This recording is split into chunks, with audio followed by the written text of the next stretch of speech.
Question 21. 𝐽𝐾𝐿M is a 4-digit number.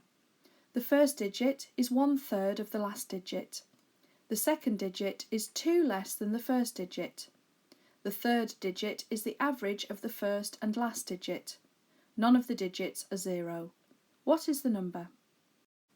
The possible digits we could use to make the number then are the digits 1 to 9. We know that none of the digits are 0. And we're told that the first digit is 1/3 of the last digit. So the possibilities for the first and last digit then would be 2 and 6, because 2 is 1/3 of 6, or it could also be 3 and 9, because 3 is 1/3 of 9. However, we're told that the second digit is 2 less than the first digit.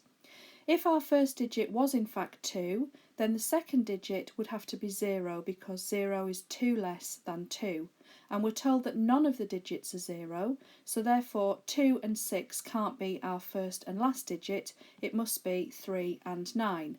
So we know that 3 is the first digit, and we know that 9 is the last digit.